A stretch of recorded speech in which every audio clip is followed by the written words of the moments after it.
Well, good morning, good morning, good morning. And welcome to Childcare Challenges and Dilemma in Daycare. Our dilemma today is about Bill 5003 and a provider that died and the effect the shutdown had on providers and family alike, right? Bill 5003 opened up an endowment fund for providers, which is going to only provide more care, open slot for about 1,000 children. It's not going to be in effect until fiscal year 2027. Fiscal year 2027 are not here yet. We're in 2025, almost the ending of 2025 is November. What about now, right? What about the now for people that are being affected now? What about that? What about people that are getting second jobs? What about providers that can't afford to put food? What about providers that's saying, you know what, where's the children? There is currently with Care for Kids waiting list of 4,000 plus children on it. You telling me with this endowment fund, it's only going to add 1,000 children, 30 first, 30 children, then it's going up to 1,000. Out of 4,000, still not closing the gap. The state of Connecticut alone have over 3.9 million people. And out of 3.9 million people currently, Care for Kids only provides care for about 22,000 children. Not enough. And there's 4,000 on the waiting list. I know they say Connecticut is a wealthy state. When they talk about wealthy, they're talking about Greenwich. What, a small percentage? I know they say Connecticut have rainy day funds. But guess what? It ain't raining on the average person, the lower class. It's not even raining on the middle class. Unless they're the 1%, that's the only day rain. The shutdown, for example, when it happened, everyone is in panic mode. Everyone thinking about survival mode. The outpour for help for children that was going to go hungry, but yes, still we have a rainy day fund. But that rainy day wasn't raining enough until the announcement of the third terror. When they want a vote, then that's when we get what we want. But I plead to you, my providers, my parents, consider your vote and who you're voting for. Don't let someone give you a now resolution, something that's temporary. You want permanent. This endowment fund parents and provider is only for 1,000 children. Think about it. There's currently 4,000 children on the waiting list. 4,000 for Care for Kids. Care for Kids only provides service for up to 22,000. And the only way for those 4,000 to come off the waiting list, guess what? 4,000 more have to fall off. So I said, how can we close that gap? How can we close that gap to see that people don't have to get off, and they get off if they make $1 over. They make $1 over, okay, you're no longer eligible. Oh, I forgot to turn in my paperwork, you're no longer eligible. Yeah, you have people out there that rigging the system. You have people out there, parents out there that rigging the system, that's stealing from the system. Now, it's up to Care for Kids to do their research. It's up to Care for Kids to verify their documents. But they don't have time to do that. But the one that do need it, and the one that's not cheating the system, the one that's honestly trying to do what they have to do, they're the one that's suffering. Providers, centers, family home child care, family group homes have a long waiting list of parents that's waited, going months. People that call, they like, okay, you tell them your price. They're like, I can't afford it because I don't make that much. Providers have to be going to $125, $200 a week to say, you know what, when they're providing care for children for 40 hours, Now, if I'm charging $200, $300 a week for one child and I'm providing 40 hours for, now you do the math of how much I make per hour. I'm charging 300. Do the math of how much I make per hour for 40 hours. I know childcare are expensive, but so does the cost of living. Mortgage is going up, right? And the reason why mortgage are going up, we have a daycare. Insurance don't want to insure us because we have a daycare. We're being criminalized by a citation.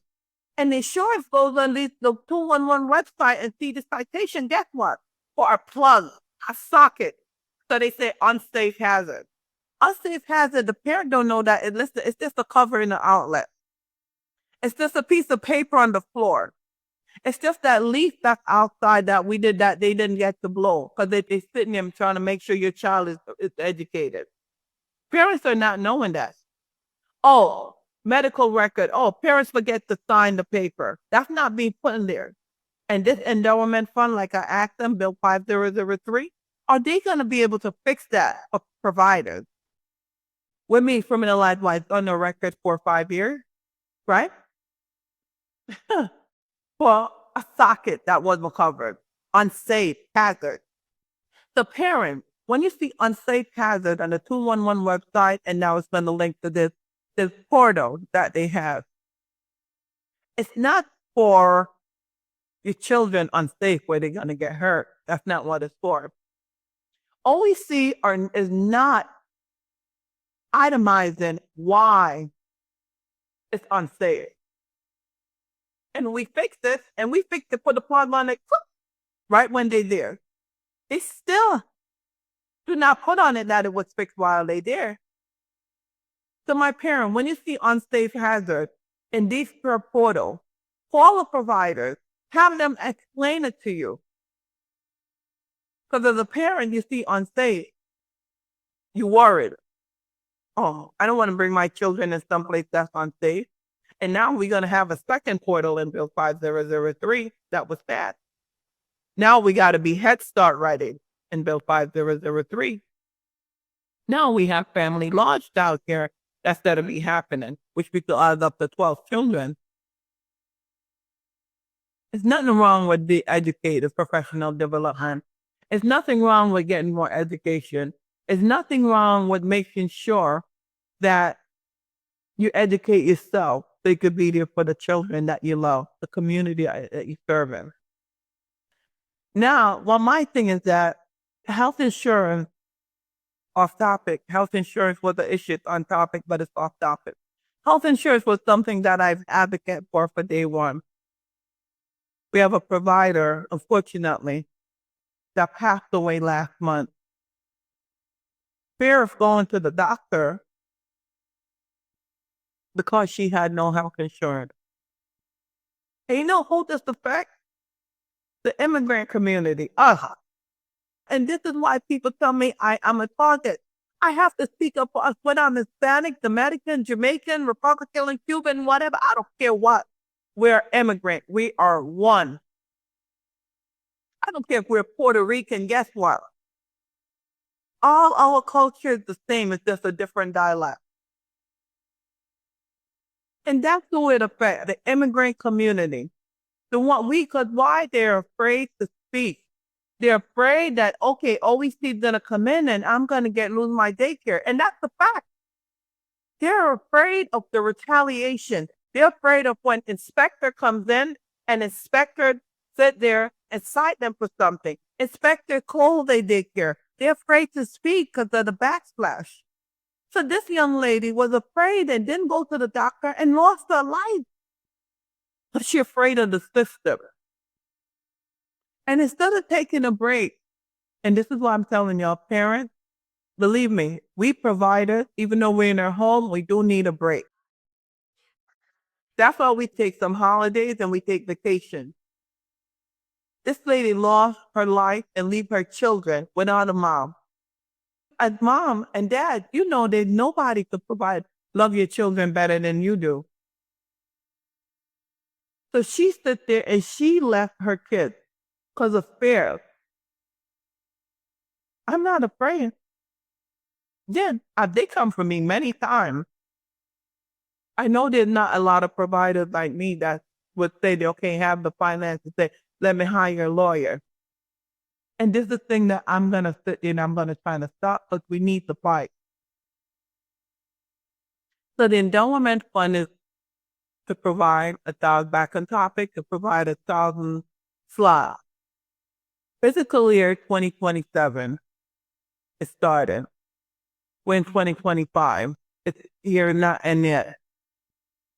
Providers are still struggling, have no children, have little children, not at capacity, not working. We 6 to 9, 3 to 9 children, some 6, some 3, don't have enough kids. Waking up, not sure how their mortgage is going to pay, how their rent is going to pay, how their light bill is going to pay, how they're going to put food on their table. What about now? What about the fact that we have a daycare in our house, that insurance company that's ripping us off went up skyrocket and don't want to insure us, but they say that's too much of a hazard, even though you guys tell us that we have to have business insurance. We do have the business insurance. We have no problem with getting it. But yet still, the insurance company refused to insure us unless we provide in detail documents to showing that our house is safe, that everything is up to date. Even when so, it's still high. They dropped you. How is it that we, as family childcare providers, is going to see relief? Where's the help for family childcare providers? Not every one of us have a center. Not every one of us want to go in a center. Not every one of us want to sit there and be like, you know what? I'm going to do a center. Not every one of us going to be like, let me open 2, 3, 4 centers. And even the centers are struggling. It's all good. But we need help now. The now help, not the later help. I've seen all the rejoice. Family, provider, educator, center, and family home and family group home alike. It's time for us to stand up. Governor Ned Lamont announced his 3rd term. And I know some of y'all is going to go fall for it again. But your vote is your vote. What I'm saying is that if you're going to vote, hold our legislators accountable. Hold these people that take our vote that you're paying the tax dollars for accountable. Hold them. I remember when I go talk to them about family childcare, about educator, they don't care. They don't want to hear it. They want to hear it when it's election time. It's time for us to say enough is enough. It's time for OEC and everyone else to hear our cry. It's time for them to see that we're struggling. We can't afford to put food in our home. We can't afford to feed our children without getting 2, 3 jobs. We can't even afford to stay healthy. Because if we don't stay healthy, how are we going to provide care? Like our fellow fallen provider died. No insurance, but she died.